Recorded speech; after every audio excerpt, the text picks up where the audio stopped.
terkait dengan JPU atau Jaksa Penuntut Umum yang menyimpulkan bahwa Ferdisambo memiliki perencanaan matang untuk menghilangkan nyawa Yosua, termasuk memusnahkan barang bukti rekaman CCTV.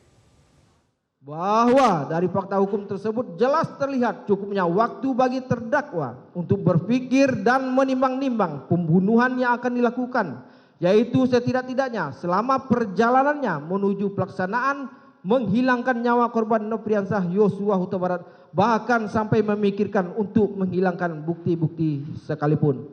Berdasarkan fakta hukum tersebut telah menunjukkan terdakwa Ferdisambo telah sempurna merencanakan menghilangkan nyawa korban Nofriansah Yosua Huta Barat karena dalam suatu waktu yang cukup telah memikirkan serta menimbang-nimbang dan kemudian menentukan waktu, tempat, cara atau alat yang akan digunakan untuk pembunuhan tersebut. Dalam hal ini dapat juga telah terfikirkan olehnya akibat dari pembunuhan itu ataupun cara-cara lain sehingga orang lain tidak dengan mudah mengetahui bahwa dialah pembunuhnya. Apakah ia secara tenang atau emosional pada waktu yang cukup itu untuk memikirkannya tidaklah terlalu penting. Yang penting ialah bahwa waktu yang cukup itu tidak dapat dipandang lagi sebagai suatu reaksi yang segera yang menyebabkan dia berkehendak melakukan pembunuhan itu.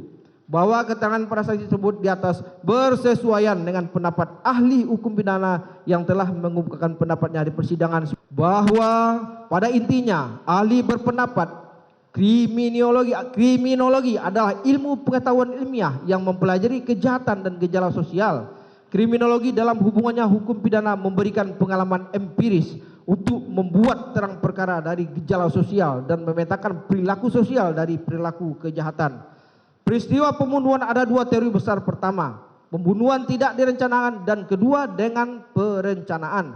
Pembunuhan tidak direncanakan merupakan reaksi seketika dari pelaku. Alat yang digunakan adalah alat yang ditemukan di tempat itu. Tidak dipersiapkan. Pembunuhan direncanakan, ada cukup waktu bagi pelaku untuk berpikir, untuk bereaksi, melakukan atau tidak melakukan. Ukuran jangka waktunya adalah relatif.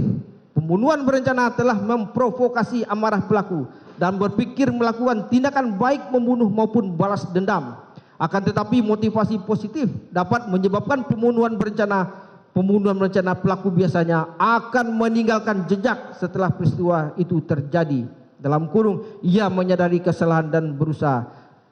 Tindakan terdakwa Ferdisambo yang masih sempat akan bermain badminton sudah menunjukkan adanya perencanaan. Motif tidak menjadi fokus karena sifatnya sangat individual dan tidak spesifik. Pembunuhan situasional atau menghilangkan jejak, namun bisa juga tindakan tersebut merupakan